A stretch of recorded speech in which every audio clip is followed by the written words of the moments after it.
Welcome, everyone. I am Angelo Robles to the Angelo Robles Podcast, where I look to distill the best practices and best ideas of the world's most successful investors, families, and their family offices. I hope to provide thought-provoking opinions and feature amazing thought leaders to our listeners of the podcast with an eye towards the future of successful families and their family offices. I am really excited about today's guest. He's one of our most favored guests of all time.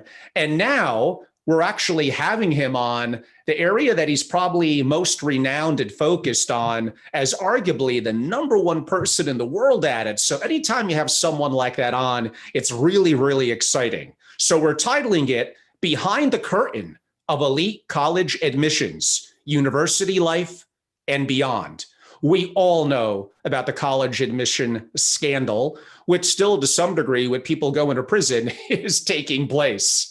And we all understand that probably nothing is more valuable, rich or poor, that we could provide than a quality education, at least one that our child buys into and hopefully gets the best of the experience at. So it's important to our families and to our country to be certainly educated. But I think that you're going to find some really unique perspectives of our special guest. I might even chime in a little bit with some questions on my own, as I have a 17-year-old senior in high school heading off to college next year. Our special guest is Jason Ma.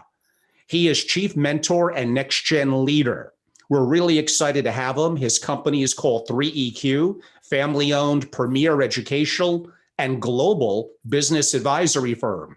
Jason is passionate about guiding and producing impactful, compassionate next generation leaders, as well as rainmakers for advising select tech companies, family businesses, and family offices for next level success.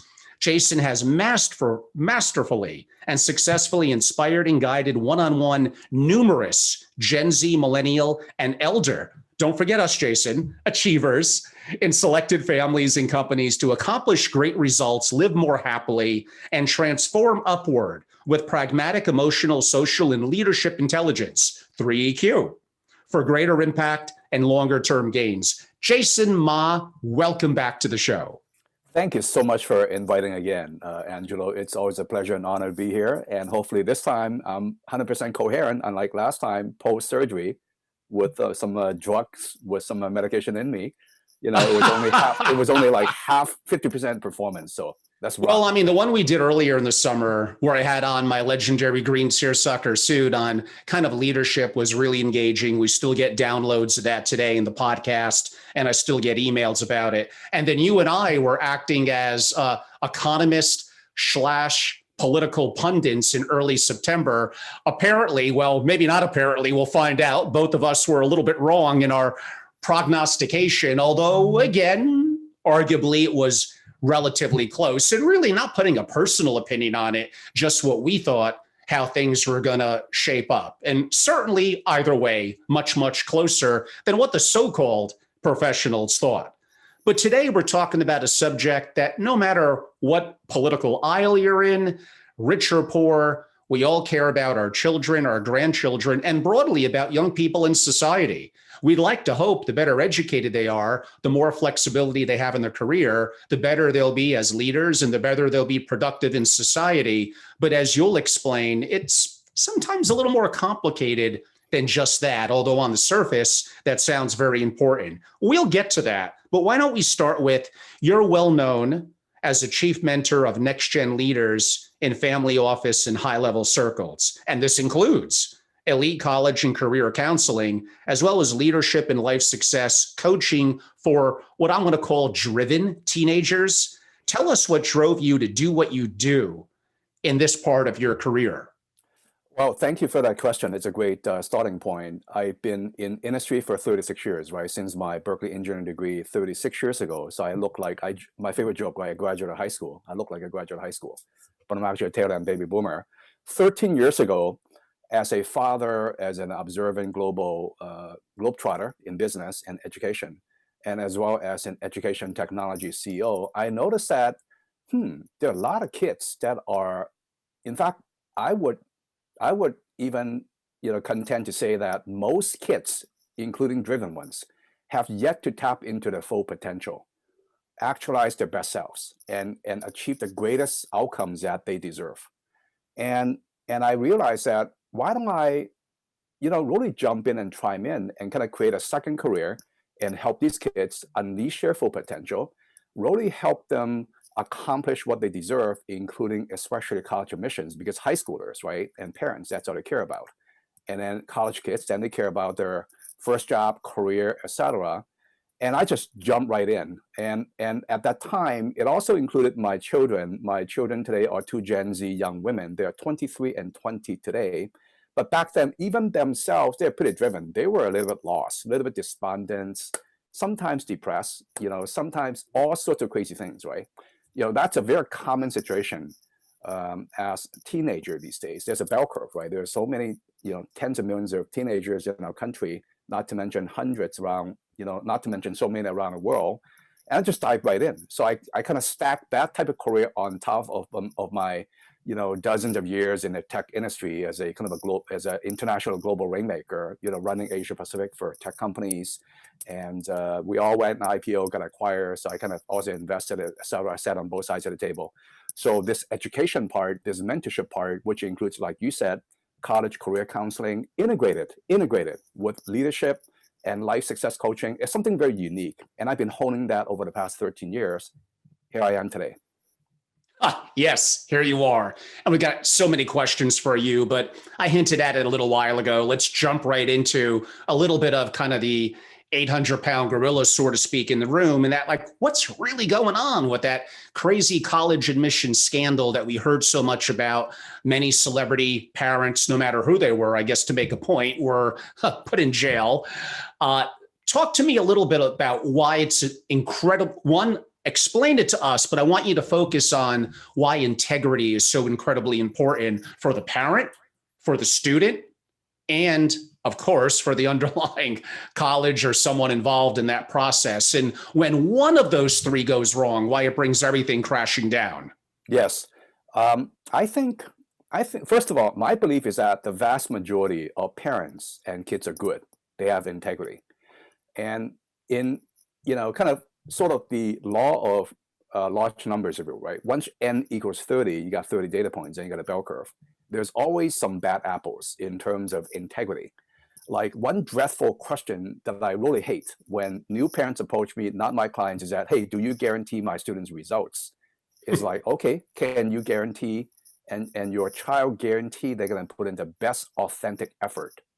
Then I'll guarantee you that me and my team are going to do our best to help your kid define the optimal goals, their vision, the mission, and achieve the greatest outcomes and results they deserve, while raising their 3EQ, raising their 4S that I'll talk about a little bit. And what's going on is that in the college admission scandal is that some of the wealthier parents, I work with wealthy parents all the time, right? Wealthy families, they cross the line in terms of integrity, and there are a number of parents that pay hundreds of thousands of dollars. And I wouldn't be surprised that a few of them even kind of offer a 7-figure price tag to get this Rick Singer guy, who's a ringleader of the scandal, and he's in jail right now. And he's been doing what he did as a fake college counseling firm for decades, finally got caught. Wow. So he was a ringleader orchestrating with an ecosystem of partners, sports coaches in different universities, and fake cheater test takers. And some parents pay hundreds of thousands of dollars to, without the child's knowledge, to get the sports scholarships, because the sports coaches, especially in the Pac-1, in the Division I, Division II large universities, is big business, right? You know that college is actually a very big, complex business, and sports for these universities are a big thing. And these coaches have a lot of power. If you have a kid that academically, of course, you get a big discount, right, in terms of grades, SAT and college essays and all that. But if it's a Division I kid, and despite the millions of varsity sports kids in high school, the Division 1, Division 2 kids that get to college at that level is actually a small fraction of these high school varsity kids, right? Then these sports coaches in the university has a lot of power. They will literally could influence the college admission office at the university that I want this kid, you see. So recognizing the power, that's one form of cheating, is the fake sports credentials. Like, for example, some kids all of a sudden kind of produce themselves on a college application form, on a college application to be athlete in rowing, but they never rowed before, you see, or some fake position in some big sports teams that they never done before. That's one form. The second form, and in fact, I think at least couple of celebrity parents in Hollywood are in jail right now for 2 months. One is for 2 weeks. The one for shorter term is where she pay a much lesser amount to hire some people to cheat for the kids' SAT or ACT test, which is one of the application components. So that because which boils down to why I do what I do, is that start early, really groom your kids to have integrity, to be really genuine, authentic, to perform well, and really learn on your academic subjects, do well on the right tests, and really do the right activities to create a great story and do the right storytelling via the essays and rec letters and a little bit by interviews. You do that early on with strong third-party mentoring, and that would help alleviate a lot of these problems where the parent want to cheat and fix a problem that they've had for a long time with the kid, you see. Does that explain? Does that give a good Yes. clarity? And for me, that wasn't really a core question, but I think I had to cover it. But I got questions galore for you, and I heavily encourage my live attendees to please jump into the chat feature and ask away. So here I go. You got areas where there's amazing universities in America here. You got greater the Bay Area, Boston, New York. Those quickly pop to mind, LA. And now you have COVID. So now it's changing in these communities where some of it was hybrid, some in person, some remote. The belief now it's going to be a lot remote, and then maybe in the next semester we'll come back.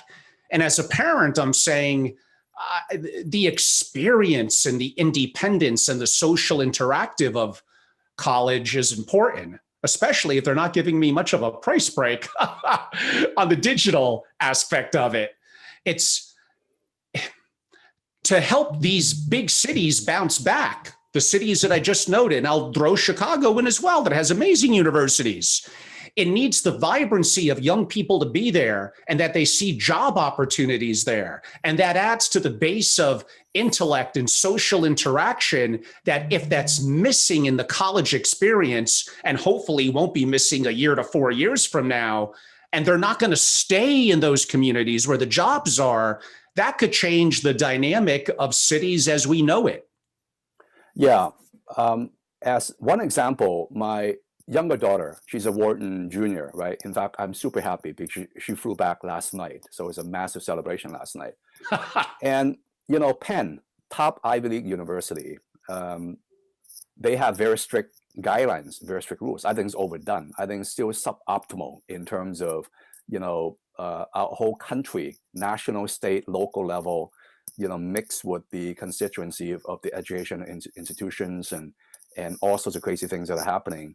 We're far from being optimal on how, for example, 1 or 2 Scandinavian countries has been operating. They have not fully closed throughout the whole COVID situation over the past 3 quarters. So hopefully, as a country itself, down, macro down to the micro, we're gonna reflect back in the future and look at this as a learning moment. Now, to answer your question, listen, human beings, we have basic connection, have a basic need for connection. Love is part of that, especially these kids are teenagers, early 20s. They are, 1 quarter for them is like 2 years for us, 3 years in terms of transformation and change, right? Especially high school. Every year, it's like 5 years for a baby boomer in terms of the transformation. That's why I jump in, because they're malleable. I could hone them, I could mold them, I could change them, I could literally affect and upgrade their personal operating system, the mind, soul, the physiology. So going back to your question is that I think universities that politically just kind of write a blank thing about closing everything, it's really stupid, frankly speaking. Number one, when you look at the actual data, the kids that are 0 to 24 years old, hyper low in terms of COVID, you know, I hate to say it, deaths. So God bless everyone. I feel really sympathize for the families that are affected. Number two, the kids really need to have the in-person, some sort of in-person, even though they're wearing masks, they need to see people. Last night, after I picked up my daughter, one of the stops that I made is to drive to see my parents in the North Bay. Just to see them 6 feet apart, that in person, it's unbelievably important, okay? Now, when it comes to remote learning, that's a separate interconnected subject. For adult remote learning, I think most of us are okay. For the more mature driven college kids, the academic part, the curriculum part is not an issue. And for the ones that are not as congruent, not as focused and passionate, or kind of wise, if you will, then they have a bit more trouble. Once you go down the age, then the standard deviation for the emotional reaction would get a little bit wackier, right? High school and then middle school and grade school and all that. I'm hoping that the greatest solution is really a workable vaccine distribution. Distribution is going to be a massive challenge, I think, throughout the world. But I'm hoping that it's going to come sooner, because lockdowns and all that are just semi-effective, massive bandage over the solution, over the problem. It doesn't really work fully. So I think on average, even a lot of Ivy League schools and Stanford, MIT have yet to strike the optimal solution. It's a very difficult equation as well. Kids are more immune, but you have the faculty that's got gray hair, the staff working there, they're a little bit more prone, etc. So I do respect their policies highly and all that. I'm just wishing for the best right now. I encourage kids to, be very careful, be very safe, but don't hesitate to connect, to really, learn, contribute, build, and especially for kids that are going for internships and jobs. And there's a lot of stuff going on here. So it's a huge topic. Yeah, I mean, when I was in New York, as I was saying offline for the first time in a long time, doing my analysis of what it felt like to be in New York, I was in one of the areas was around NYU, and it felt okay. I was maybe expecting worse, but you could see that change is in the air. It's going to get worse before it gets better. The cold weather, more restaurants closing, stricter restrictions. I know we're super close to the vaccines being approved, and it will get better. But in the short term, I mean, that it made me realize how important young people are, pardon that pun on that phrase, to the local economy, not just from the university and the professors, but the ecosystem around it, the internships they get, the intellectual firepower, the creativity they bring. And potentially the problem with some of them was you graduate and living in San Francisco and New York, come on. You could walk into a high-level six-figure job, early six-figure, and you might not be able to live in Manhattan or San Francisco. I could argue there could be a price reset. Things are changing, and maybe it creates opportunity for young people. And this is the hope that I had to kind of recreate the city, hopefully in a good way. I could argue maybe not. So, I'm asking you a sociology question and economics question, which is unfair, and maybe we'll do a future podcast relative to that. Sorry, everyone. We all know that I tend to get a little off track. Right. Let me jump into that, Angelo. Okay. I am encouraged and inspired by a fraction of the kids, even in high school and in college. They have kind of found innovative ways to connect virtually. So, for example, one of my star students, she's now a USC engineering. She got a great scholarship. She even rejected, a top Ivy, Penn, and a bunch of other top private schools. But it's about fit. It's about belonging, right? And she's also equestrian star and all that. Kids like that, they found ways to connect, to form new groups and use Zoom in creative ways, etc. Even play, kind of marching band, etc. Online, virtually, to keep that emotional, that spiritual, that logical, intellectual connection. So in a way, that's part of the innovation, right? And that the Zoom founder, CEO, Eric Yuan, is a good friend of mine. He's an old friend of mine, right? I saw him give birth to Zoom 9 years ago. And it's kind of like, hey, welcome guys to work from home, speak from home. I've been doing it for 9 years. And he's a great guy. I think as one thing that I noticed is that a lot of people are kind of getting used to remote learning, remote work. You know that some Yes. tech companies in Silicon Valley have instigated or has instilled permanent. You could choose a permanent work from home. Number one, they save overhead, they save other things, right? Don't have to deal with as much time, energy, capital allocated to facility-based business in the operations and overhead and all that. So in a way, for the more savvy tech companies, they're doing that already. And there's a lot of stuff going on with ed tech right now.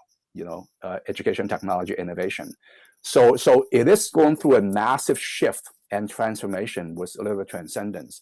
So in a way, I'm kind of excited in some ways. And then that there are some professors in universities that love the COVID situation, not because of the terrible pandemic part, but actually that's their thing. They could do a bit more right now. They could kind of have you noticed that a lot of people have more time right now to think, to do things, don't have to commute, don't have to drive as much.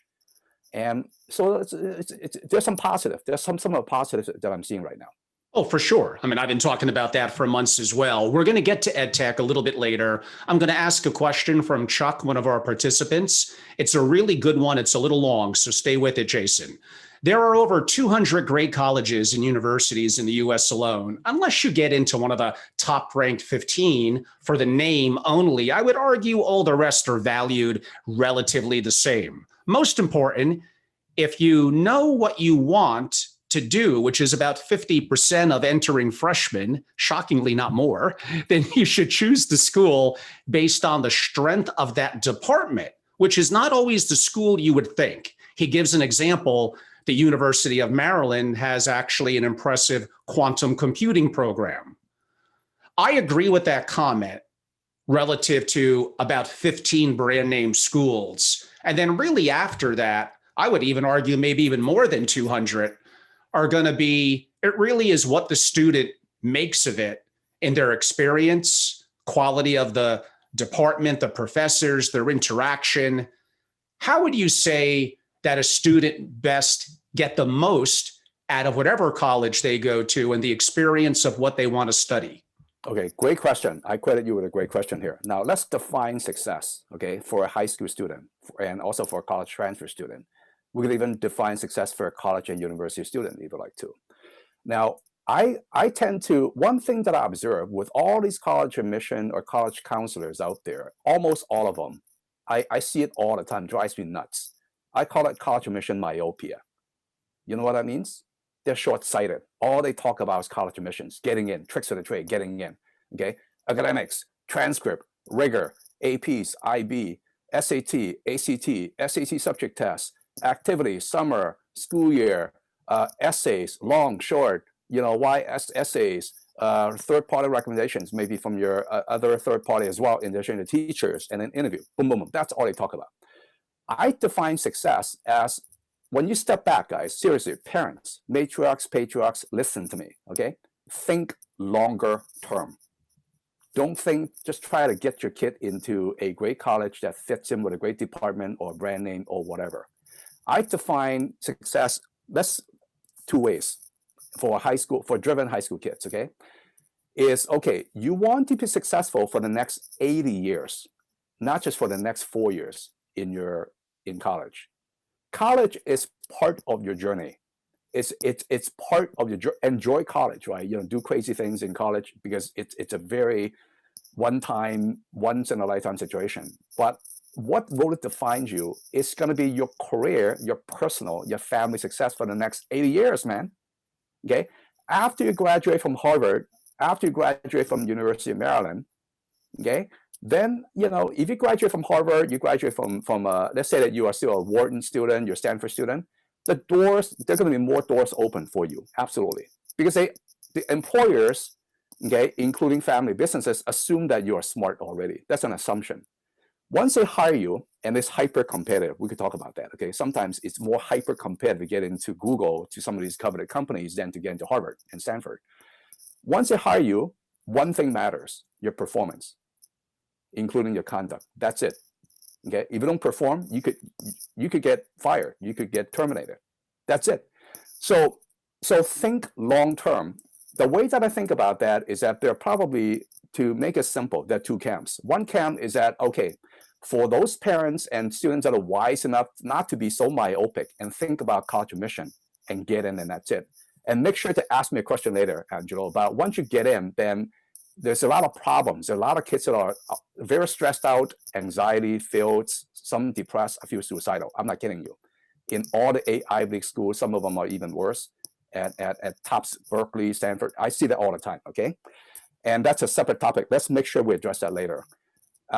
Think about building strong mindset, strong soft skills, including writing, thinking, self-talk, so that your probability or time and energy spent in some depression, in anxiety, in high stress would be less than most other kids. That's what I do for my own high school students, even when they're back in high school, you see.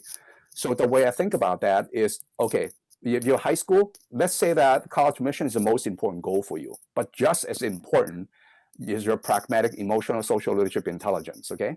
So the 2 camps are, you want to think long-term, you succeed, you get into the best top brand name, best fit schools you can. That's one camp. Another camp is that you still think or wise enough to think long-term, you want to be very successful long-term post-college, okay? So you're more scalable in your mindset, in your skill set, in your soft skills especially. I call it the personal operating system, okay? Plus apps, which are skills. But I don't have to go to a big brand name school. It could be a good school like University of Maryland because it's got a great department that hits me. I'll give you a couple of examples, right? The example I gave at first is one of my fresh start students, right? She got admitted to Penn, she got admitted to Vanderbilt, a whole bunch of other top schools, right? Big top private Rice and all that private university. She chose to go to USC, which is not as famous as a top Ivy League school, but because she got a Viterbi scholarship, the School of Engineering, family's very, very well off, but she loves it. It's a best fit for her, from her mind and soul, and parents are thumbs up, you see. So she rejected a more famous schools to go for USC, you see. USC is a top school, absolutely, right? Top, very elite school. And my oldest daughter, she's a Google software engineer right now, right? She's a 3rd-year Google software engineer. She got admitted to Ivy League schools, but chose Georgetown. Georgetown is not as famous as Ivy League, correct? But she felt great about Georgetown. She loved it. And I got so many examples like that. So there are 2 camps. One camp is that you are not stupid, not myopic, not short-sighted. You think longer term and go for these big Ivy League, Stanford, MIT brand name schools that's a good fit as well. Another camp is that you think long-term, you want to be successful in your career, in your personal, etc. For many years ago, build strong, 3EQ, blah, blah, blah. But it doesn't have to be a big brand name school. It could be, just a good school, but the kid feels great about it. Especially for the kids that are a bit more entrepreneurial. They really don't have to go to these big famous brand name schools. And you're talking, I think it's fair for me to bring up when you mention SAT and SAT prep and maybe the legacy of the parent or their money for quality tutors. The odds and the quality of schools they go to, K through 12, it does seem like the odds for those that are more impoverished in their background, it is more difficult. Now, yes, I know the colleges look to make some exceptions, not just financially. They look at the big picture. So it's not just going to be totally, depending on the school, GPA, SAT. They may have heavily tutored and written for them essays where it's not even really their voice, but it's so professionally done. That does make me realize that for those from more challenged backgrounds, that it is harder. They do face a tougher battle. It is. It's quite true. I think it doesn't just apply to the college admission scenario. It is what it is, right? If you have resources and if one knows how to apply it, you do get a bit of an advantage. Like, for example, if you want to raise, kind of Series A, Series B, Series C with top tier VC firms, one of the criteria the top tier VC firm will look for is your unfair advantage. The world is not fair in some ways, but that doesn't mean that people cannot execute with integrity. That means that ones like us with more resources cannot really benevolently or compassionately help other people. I'm sure that many of us got our own philanthropy efforts in our own ways.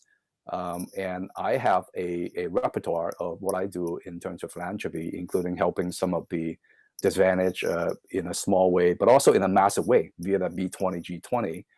And there are some good nonprofits out there that are helping. Some of the nonprofits out there are a little bit fake. If you talk about, say, trying to get into these real top schools like Ivy's and Stanford and Berkeley Engineering, there are a few nonprofits that really specifically help these super bright disadvantaged kids, that are, kind of, in different diversity areas that are real minorities and all that. I'm in Silicon Valley, okay? You being white, being East Asian, South Asian, we're not minorities. Minorities are something else. And I think there's some room for improvement. Yes, and that, potentially, arguably does create a bit of a cycle. And this is coming from someone who's a libertarian, by the way, as my audience knows. But I think I want to be fair. And how I look at it, without going one aisle or the other, is that there probably is an unfair system there. And that is something we could probably do work to improve. We are getting a question in from one of our live participants, Paul. What percentage of highly successful people go on for an advanced degree? Then part two, what are the implications of this for the choice of the undergraduate school? Okay. For example, when you look at Penn, I was looking at all the numbers, right? The starting salary, the percentage kids going to grad school, et cetera, for the four schools that they have, right? Wharton, the college, engineering, and nursing. And I was looking at, the starting salary for all these kids on average is still 5 figures. That's actually not that impressive to me. The engineering kids and all that are doing better, et cetera. My 20-year-old, she's already getting if she's going to work full time, it's a 6-figure salary for internship next year before she becomes a senior, and she accepted an internship.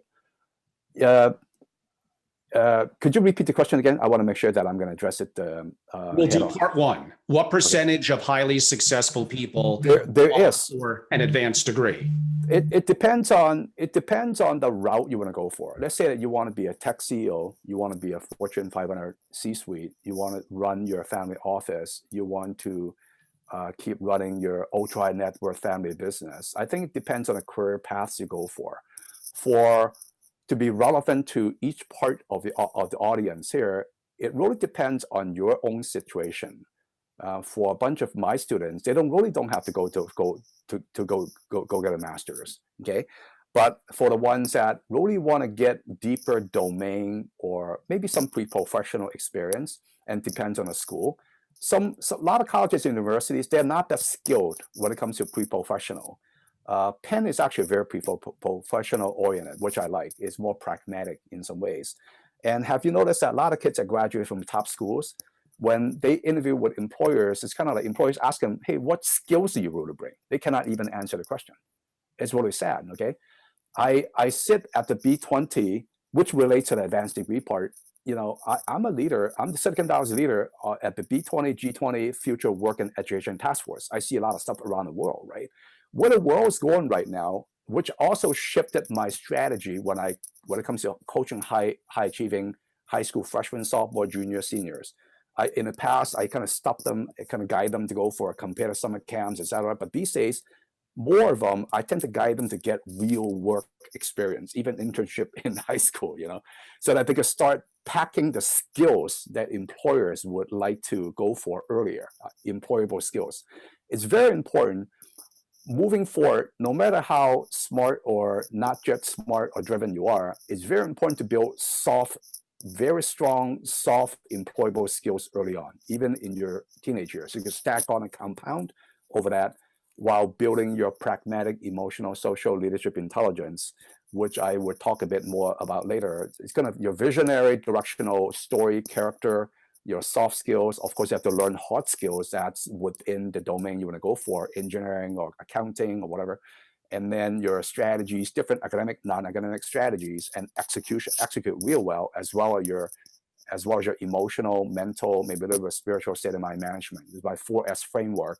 So going back to your question, depends on the kid. Some kids want to get real deep and go straight to get a master's right after they get a bachelor. When it comes to MBA, if MBA is going to serve you, don't get it from a crappy MBA program. Get it only from like Wharton, Harvard, Stanford, top schools. Once again, based on a career path, based on a career you want to go for as your next step. Okay, you don't even have to go for it if you're doing real well at your work already. And then for math, MS or MA, go straight for it right after bachelor. Some schools have even integrated, 4+1 program, etc. And it will depends. There is a good fraction of kids that are in Ivy League. They go straight to get an advanced degree, get a master's. So it will depends depends on the context of who they are. I'm going to try to see how I could phrase my next question. I remember years back, someone very senior in investment banking at a non-Goldman Sachs, which I know is different in New York. Let's go circa late 80s. Him telling me, yeah, there's a certain type of person we look for out of college, a certain, it wouldn't be politically correct to say this now, but a certain background. And for them, it was actually lower middle class. They come from kind of a tough background. We're going to put them on the phone 500 times a day. They're going to get kicked and rejected. And we find that certain kids from certain schools, and I think it's stereotypical, maybe more their background, they don't do good in that environment. We want the scrappy one. Maybe their IQ is a pinch lower, but they're going to be really tough and scrappy. And I see that in various aspects of finance back in the day and broadly in sales. Do you think there's an element of truth, at least back in that era for that person, that there was a certain profile that they were looking for, and they knew they weren't going to compete with Goldman Sachs for, again, the top 1% in Harvard or in Penn, whatever. They needed what they needed, and for them, that was even the better choice. Right. That raises a very good point. This is how employers think, right? And if I were, depends on the job I want to fill. If I want to hire a super advanced rocket science engineer that's going to build the next perfect rocket engine to Mars without failure, right? Then I probably prefer to hire someone who's very, very proven, reputable, with experience with a PhD in rocket science. When I want to hire a, say, iBanker or a enterprise sales guy, not an iBanker. Okay, let's go for, say, tech enterprise sales guy. I don't have to hire from a person. I don't have to hire a kid or a young person or an elder person who went to a top school. In fact, in my experience, I ran international Asia Pacific for tech companies. My top performers they went to crappy schools, but they got great people skills. They're very resilient. They're very adaptable. They are like a good snake, right? Like a good dragon, not the bad one, but very good at people. They're very pleasing. They are smooth, right? At least I hone them and I even learn from them. And they got what I call street smarts, okay? Strong street smarts. I see a lot of rich kids don't have the street smarts. You have to have the street smarts, okay? I coach rich kids and mentor rich kids. So part of what I teach is street smarts. You gotta know how to deal with your billionaire father or your super high net worth uncle, whatever. But you also have to be able to, if you're going to become a leader and boss, you have to manage people that may not be A+ from Ivy Leagues, etc. They might be someone who came from a disadvantaged family, but that kid's got a lot of potential. That kid or that person's got what I call learnability and adaptability, agility, right? Learnability means the quickness to learn new complex stuff very quickly, okay? Was Elon Musk a super rocket, engine expert before he founded SpaceX? No, he learned before, during, and after he founded SpaceX. Okay, one of my favorite companies. He's got super strong learnability, super strong pragmatic 3EQ, and some of the soft skills. Is that learned or observant? Is that inherited or learned? Learned, absolutely learned. Okay, you could have some DNA might help you as a foundation. Okay, but I believe that is mostly environmental. You can learn. I came from a blue-collar parents family. Come on, man. Lower middle class parents. I learned. I'm not that smart. My IQ is not that high, but I believe that for a lot of positions, I prefer to hire someone with a much higher EQ than super high IQ. These days with tools, right? Google and all, you could Google your encyclopedias right in front of you, your fingertips. But the EQ part that's going to make you navigate through complexities, right? When you want to build a business or get a big investor or complex, whatever, or something coveted, a partner, or want to do acquisition, nothing is really linear. Things are very complex. You need to kind of navigate. And those are skills in addition to your connections. Well, then what do you, and I hinted at this earlier, and I'm simplifying it too much and making it a little tongue in cheek. I get it. But among, to me, the big three in college: education, the specific skill set, the independence away from mommy and daddy and home, and the social interaction with people not all of the same type and age bracket from your school, although maybe age bracket now, but you're getting a much more diverse environment. Many people are getting their first relationship, let's Boyfriend, say. girlfriend. Yeah. And now with COVID, some of that for the incoming freshmen has been pulled. Is that going to impact their EQ and their ability for, other than the pure knowledge part, moving forward in their life, their social interaction, and their employment? I think the ones with stronger mindset, stronger learnability, stronger agility, adaptability, resourcefulness, those are basic ingredients within the core part of the soft skills, right? Then you got other soft skills to wrap around that, and you pick up hard skills along the way. For kids with that faculty already, I think they can do fine. I see a lot of kids actually navigate it, they don't like it, it's not comfortable. No one's comfortable, including adults, right? In 2020, let's face it, it's so turbulent. And so I see some kids are able to take advantage of it and make the best out of it and kind of rise up in a different way than traditional to be stronger people. But there is a good part, I have no idea how many, but you look at the bell curve, there are a lot of people that don't have that 3EQ to begin with to be able to navigate as well. And I'm afraid that some of these kids that are a little bit less guided or not guided in ways that are, not as high quality, they may slow themselves down a little bit more. And I noticed that the percentage, I don't have the exact numbers, but the percentage of teenager suicides and depression, and even for younger adults and older adults, have certainly, risen over the past couple of quarters, right? It's kind of like COVID is one thing, but these bilateral, collateral damage, collateral adverse effects probably might be even greater in some ways. So that's a concern of mine. And are you familiar with the author of the book? I loved the book, Rich Dad, Poor Dad, Robert Kiyosaki?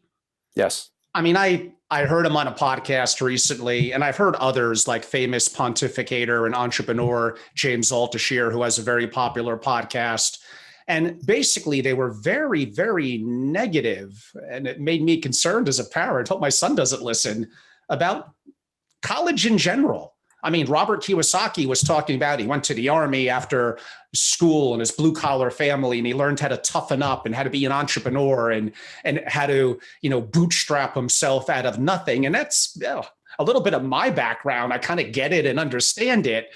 But I mean, come on, you want to be a doctor, an engineer, a lawyer, you need the education, the quality of the education that this country has. That being said, they're probably onto a little bit of something. And does college, does it soften us? Do professors have an agenda that they're imparting their superior experience and how they feel about certain things on our students? How do our young students know how to stand up for themselves? I'm asking you, I don't know what I'm asking you, but I think you get the gist of it. I get the gist. Your answer. Number one, to answer Robert Kiyosaki, remember, he is a businessman. Like, colleges are very complex businesses. If you have a business, you got to have certain missions, certain key goals you want to hit, okay, based on some sort of values and principles, right? When you look at Robert's audience, I don't know him personally, but I would imagine that his audience is really mostly entrepreneurs that are not these mega, centimillionaire entrepreneurs in Silicon Valley, right? But a lot of kind of mom and pops and smaller companies, and a lot of them don't really need to have strong degrees and all that, right? So in a way, he's just catering, doing business. That's all. Okay, so I respect that. Number two is, could you ask number two again? Question number two. I mean, that all just intertwines. Is there some degree of truth to what they're saying? Does college change your kids with the culture and atmosphere? Faculty, yes. Faculty, yes. One thing, I'll give you some, I'll take you behind the curtain on how I mentor my high achieving, some driven kids, okay? Is recognizing that most of these very elite schools, in fact, most colleges and universities in the United States, okay, are very liberal. Okay, I came from a very liberal background. I went to, I grew up in San Francisco, went to Lowell High School, went to Berkeley. But the older I get, as a tail end baby boomer, I learned to be wiser and wiser and wiser, right? More moderate, more center right now, more central, and kind of oscillate, whatever up, left and right, make friends, right? I coach my kids and also encourage my colleagues that are great here to be, number one, very open-minded, to be embracing everyone who is good in that, okay? Talk to everyone, hire everyone that is, of course, qualified, be very selective, regardless of whatever. I got good friends that are left and right, etc. It doesn't matter to me, you see. I absolutely despise cancel culture. I teach my students, I coach my students to be tough, to be expecting that many of the faculties got their own agenda. Sometimes it's very subconscious. That's how they are. So one example, one insight is that, okay, faculty get a lot of the pay, a lot of faculties, so research professors, okay? And these universities are mostly research universities, right? Plus liberal arts colleges here. They get, grants, they get research money from the private sector, from the public sector and all that. But they're not going to get paid until something's measurable in the lab or something like that. If it's not measurable, then in a way, I know I got a disproportion of my friends that are Jewish, right? Catholics and Christians and secular and all that, but a lot of Jewish people, at high billionaires and faculty and business people, CEOs, etc. And what I noticed that a lot of them used to, they got bar mitzvah, I got bar mitzvahs and all that. But as they progress in the career, they just kind of, become more and more secular. But that's how the peers are. Things are more measurable. Spirituality is something that you cannot measure in a lab, number one. And that said, even some theology classes in some top Ivy League schools, I noticed, kind of strip away the actual spirituality, kind of talk about it in a more artifact fashion. Science, history, it's kind of like, there's something fishy in there. So I guide my students to be wise, to be more discerning, you see. Discernment is a skill, wise and recognized, but respect the professors, because you're going to need some of them to write you great rec letters for your job hunting, internship hunting. Likewise for high school students, you befriend especially your AP honors classes, teachers in your junior year and senior year, sophomore year, freshman year. It's not as important, but just be nice. You're also building a relationship building skills, right? It's also a skill as well as communication. And I think overall, on average, for most kids, college is, I hate it when I see articles where people do this sweeping generalization. Is college that? Is college this? No. Hey, dude, there are 4,000 colleges and universities in the United States alone, okay? You go for the Ivies, the MIT, Stanfords and all that, you're talking about the top 0.2%. That's a different ballgame, okay? Harvard's got close to $40 billion endowment, okay? And you got Stanford, Princeton, not that far behind, tens of billions, right, in a bank. And they are a business, and really depends on the kid. Some kids, if you want to run your mom and pop chain of bakeries, you probably don't even have to go to college. You pick up a lot more skills, a lot more know-how. You're stacking onto your knowledge already. People love you, you love people back, and you keep on self-learning from LinkedIn, learning from Coursera or whatever, and also learning from other people and read. I mean, I go through a book a week, right? And just kind of keep on learning in your own ways. I know of some very successful people who didn't go to college. That's why I don't like to give a general answer. Nothing is general. It's very contextual, very situational. I mean, they were trying to be a little controversial and say things that were a little out there. But again, some grain of truth, not just him, but even people like Noah Kagan, who in the tech worlds is a pretty famous entrepreneur, someone who starts something from nothing. And he's talking about some of the things that you said. Basically, I'm thinking back to my college days. I'm actually learning more now on Coursera, on LinkedIn, on YouTube videos, on Udemy, on Teachable. And maybe that does segue a little bit into the future of education and education tech and the dynamic. I mean, we're not there yet with amazing holographics in 3D, but we're getting closer. And one day, that whole dynamic of education, K through 12 in college, may completely change. And to some degree, with the 4,000 colleges out there, I almost wonder if they're all going to be needed. And is this concerning some of them? I think COVID has added fuel to the fire in terms of taking out, or Mother Nature or whatever, taking out some of the colleges and universities that are not as highly value added. And there are a lot of private colleges out there that charge you many tens of thousands of dollars tuition per year, but they're not as competitive. And they really have not done a great job in churning out kids that's got a great, mindset, soft skills that's employable. A lot of kids are kind of wacky, unemployed. A lot of kids out there, even from top schools, are still unemployed. Okay. Mm-hmm. And I think especially with a lot of ed tech going on, remote learning, Zoom getting more and more popular, there has been an acceleration of more and more of these lower tier, I hate to say lower tier, colleges disappearing one by one right now. It is happening right now as we speak. And I wrote an article about innovative higher education. I used to write for Forbes, guys, so you could check out some of my old articles. You're going to enjoy that. I wrote one about 12 of today's most impressive entrepreneurs. I wrote one about unconventional higher learning, something like that.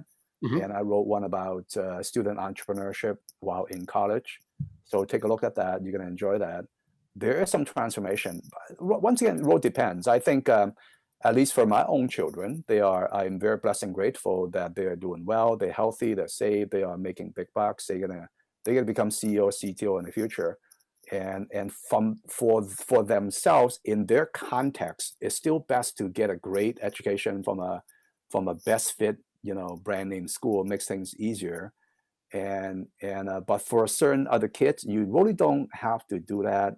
And for some other families, they just want to get degrees from, I know of one very narrow-minded private banker in Hong Kong. She talked to me one time a couple of years ago. Oh my God, I said, this person very narrow.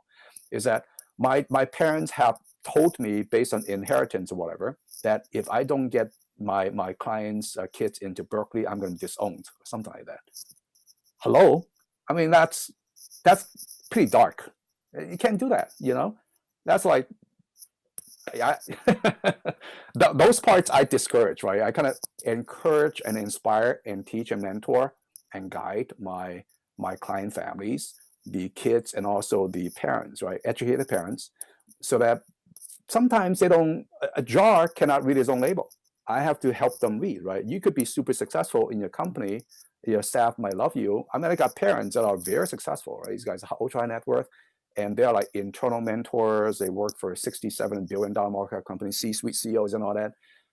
But they cannot read their own labels sometimes. And they are great mentors, but they simply cannot do it themselves. They want to get the best to help the kid, because without that strategic triangle, the child, the parent, and the high quality third party mentor, and that is a key part right there. Get the highest quality. If you get lower quality, you're going to get less results, less outcomes, short, long term. That's how it works. It's Mother Nature at work. Does it make sense? Yes, but I'm still going to press a little bit about how everything that was going to happen because of COVID is now happening quicker from a technological perspective. And Silicon Valley really hasn't put its attention yet into EdTech, hardcore.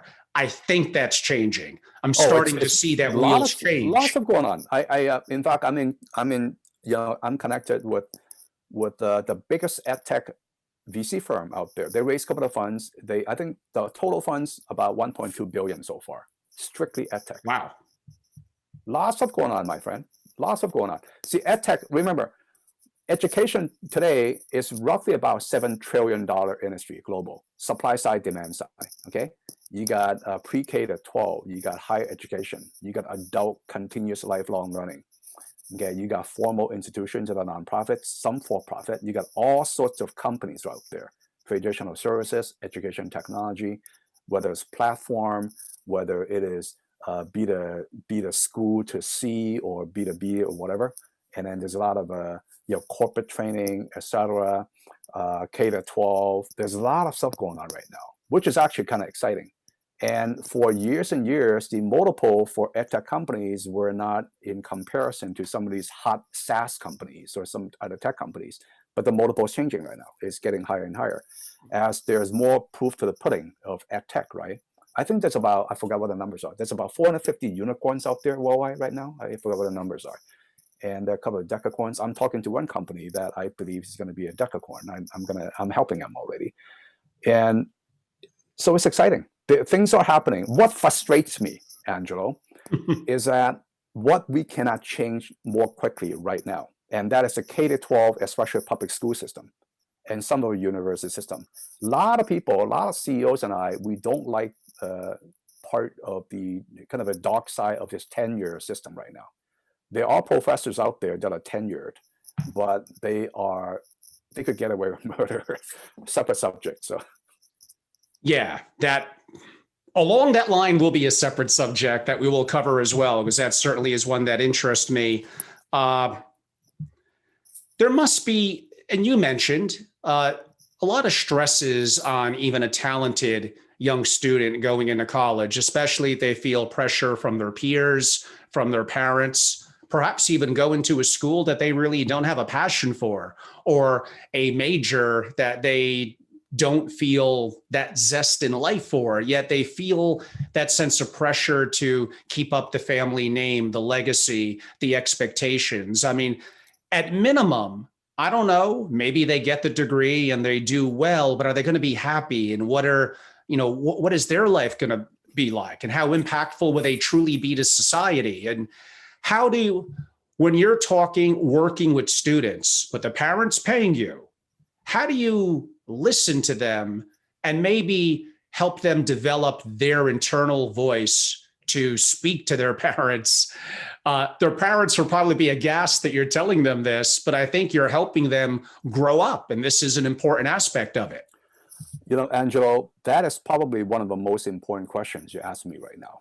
It hits a central nerve with a lot of families, okay? There are so many kids that are stressed out, anxiety-filled, depressed, okay, in high school, in college, in university, because they're doing things that they don't really like, or they have not recognized and connected with the internal spirituality, if you will, okay? And there's a disconnect in expectations with the parents.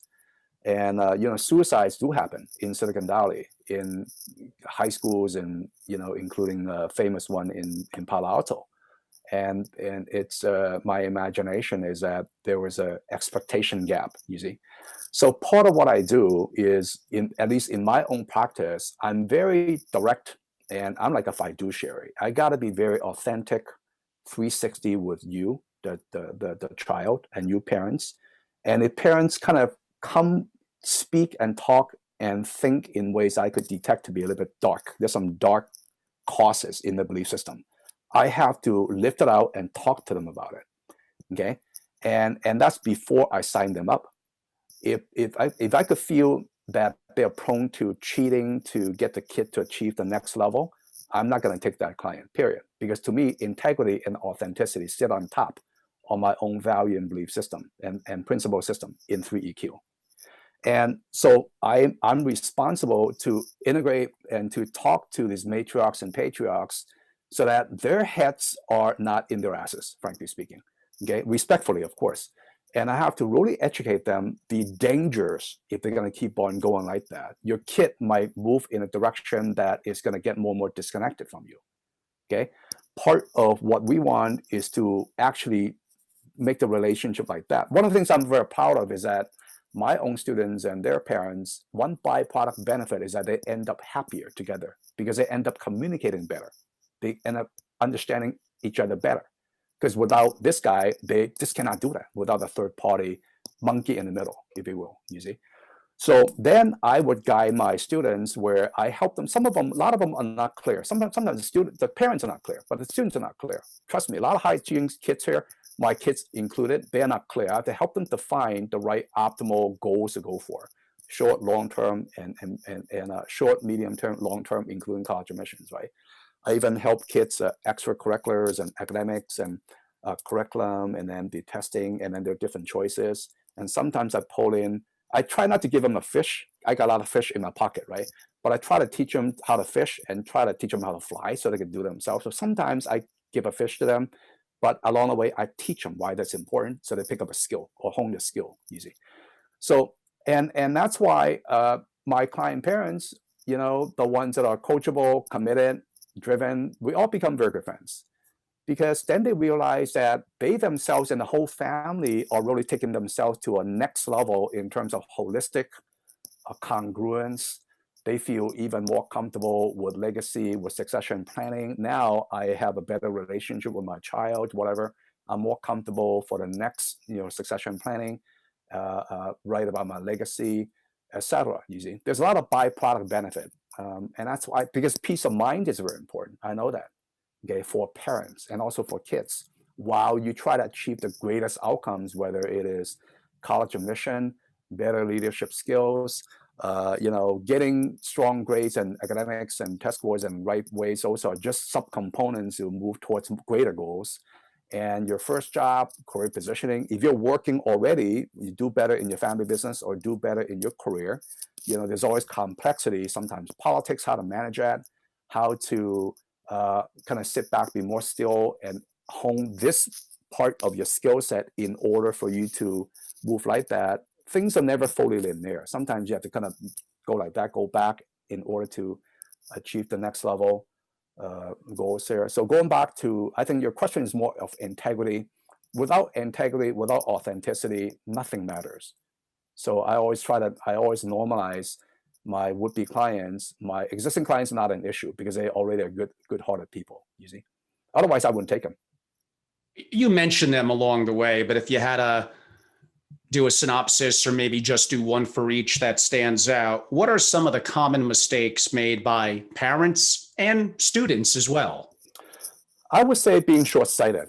For example, parents and kids come to me the summer before college application, before the senior year. Okay, they're thinking that their repertoire, their story is real good already. Thinking that, strong academic story, the transcript looks real well, the rigor, the grades, a lot of APs, etc. I've taken this SAT, whatever, and then my activities are great. But once I assess them, it's like, man, you're actually kind of farther off where you want to go. Let's say they want to go to Harvard, they want to go to MIT, they want to go to USC, want to go to Princeton, whatever. You see, then I could assess the gaps missing. I could even detect via some processes that I have that they are not there yet. Then they get a little bit stressed. You see, I try to communicate to them more politely. So one mistake is to start late, start early. Then you reduce your stress. Start in 9th grade, 10th grade. Even a lot of private schools, which surprised me, blows me away, they don't start the real college counseling process until junior year. How stupid is that? Your kid already ran 4 laps around the 1 mile track. It's like, that's utter stupidity. Because I coach a lot of kids from top private schools, right? They come to me, they know that, Mr. Ma, my college counselors, my outside counselor, my college counselor in a private school, they don't have the skills. They're not that sophisticated, you see. Then I teach them things where, okay, then have to, if you come in late, I have to help fix your things, but sometimes I cannot change your history. Okay, if you have a history that stays on your record, and one thing about the high school system, the college system to a lesser extent, is that it's much less flexible. As entrepreneurs, we would make a mistake, we could fix it. But school, for high school, the high school system is more rigid, you see. Then it goes on your record. Another big mistake is to really, okay, that's starting late. Another is short-sighted, college myopia. Okay, big one, by the way. Okay, a lot of parents and students just want to get admitted. That's all. Hey, get my kid admitted. Oh, I love the school. Get admitted, and that's it. Then some of these kids, not my students, once they get in, they get all stressed out, anxiety filled, some depressed, a few suicidal. It happens. I see that all the time in Ivies. I got so many kids from I help some of the kids get into all the 8 Ivies, right? Harvard, Princeton, Yale, Penn, Dartmouth, Brown, Cornell, Stanford, MIT, Caltech, the top 50 schools, I got kids admitted, you see. I know it cold, how it works. Once you get in, it's very, very, very competitive. And imposter syndrome is a very normal thing. My own kids are super high achievers. Even they experience a little bit of imposter syndrome along the way, but they're doing even better than most peers, right? And I guide them. and you're throwing yourself into a very competitive environment. If you don't have the soft skills to the 3EQ to learn real fast, adaptability, and maybe get some coaching along the way, you're not able to be as resourceful to take advantage of resources available. And sometimes you get so stressed out that you kind of go like that, you see. I see that happen all the time. That's why you have to think through college, not think at college. And college is only 4 years as part of a journey. Like I coach high school kids and families to achieve the greatest outcome. Yeah, college mission, absolutely, right? If that's your thing, but also position you just as importantly, where your directional, visionary, story, character, soft skills, strategies, execution, your state of mind management, along with your pragmatic, emotional, social leadership, intelligence, that's 50% just as important as the other 50% getting in, you see, or getting the right job or internship if you're in college, which is a separate, different type of goals here. Does it make sense? Yes. And I suppose the time for a final question. Advise us on what it takes to succeed as a driven high school student, college student, academically and extracurricularly, especially in our very challenging time given the global pandemic. Okay, let's start with high school students. High school students, now first of all, fear is normal. Fear is normal. Embrace fear, and because we're all human beings, but the world, maybe God is teaching us a great lesson right now. They're testing us. Maybe God is testing us right now. Do try to get very high quality third-party mentorship on top of your school counselor, because number one is forget about public school counselors. They got no skills. They got 400 kids to help, and even private school counselors. They are very nice middle class people, but very limited in skill set and availability. And notice that so many of these other college career counselors, all they talk about is college counseling, careers, very not very sophisticated, frankly speaking. I hate to say it, bluntly speaking. Get mentorship early on. Don't start late. Okay, it's like detecting cancer. Detect it early. If you detect it late, it might be too late for you. It's kind of somber for me to say that. That's number one. Number two, keep focusing on learning. Really learning stuff. Yeah, it's a little bit odd right now. You miss a friend. You're not able to see them. You go to school. The objective is not to get good grades. The objective is to learn. Even though, yeah, you may have some sucky teachers, I hear that all the time, then supplement the sucky teacher with other learning, other parts, okay? A podcast, audiobooks, read books, talk to people, spend time more wisely, spend less time, because we got limited time and energy in a day, replace some of those noise, time wasting with something more constructive, where it really inject more protein, minerals, and vitamins into your mind. The most important role is between your ears, and also in your nervous system is really from your brain all the way to where the sun doesn't shine. There's like 0.5 billion neurons, by the way, in addition to our 100 billion, 90 billion neurons in our brain, okay? So take care of those guys, take care of your nervous system, your body, have a good routine. Physiology is very important, because emotion is an instant manifestation of your belief system, your self-talk, and your physiology. Okay, there are ways around that. So focus on more important things and focus less on the less important things. Don't overspend time, maybe take away 1 or 2 hours on time-wasting entertainment. Entertaining yourself, it's not going to help you at all. It's just time wasted, that's all. You may get temporary gratification, but it doesn't really help you for the long term. Many things. I think for college kids, similarly, college kids are a little bit more independent. Of course, some of them miss the more traditional rites of passage through their years. I think in conclusion, get help, get mentorship, okay, to build and hone and keep honing a more and more a victor mindset, not a victim mindset. A victor mindset, not a victim mindset. That's a great closing phrase. We did have 1 or 2 more questions. Unfortunately, we're not going to have time to get to from the live audience.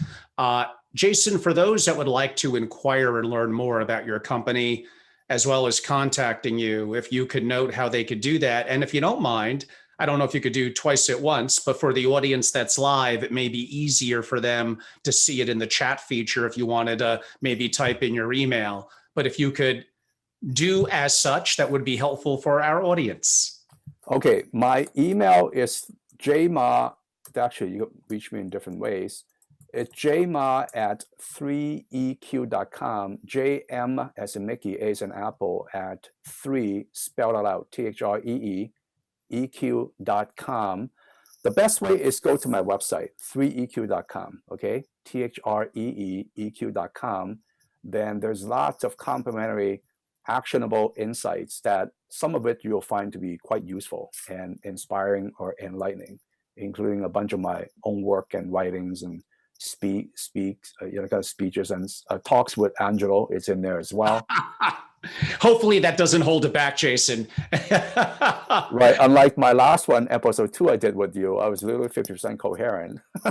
Well, I mean, we were political pontificators who got it wrong. I don't think we have a career in that. Luckily, I know. We have a backup plan. But I think the thing about the international, the China, those things are pretty steady. So I'll be speaking at the World Chinese Economic Summit again in a month. So. And those are subjects that we just didn't have time to get to today. The amazing university system, secondary education here in the US, is it being challenged internationally? All the international students coming here, but often not staying here. And I think that's a fair subject to bring up for the next time.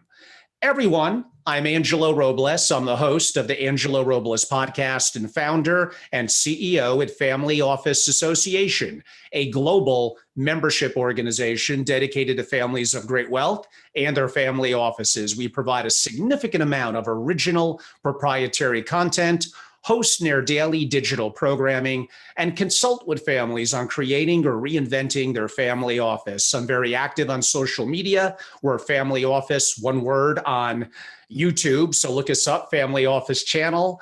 And we're familyofficeassociation.com is my website. My direct email is angelo@familyofficeassociation.com. Jason, thanks again for being such a great guest. Thank you. You bet. Thank you. Pleasure. Thank you, everyone. Bye-bye.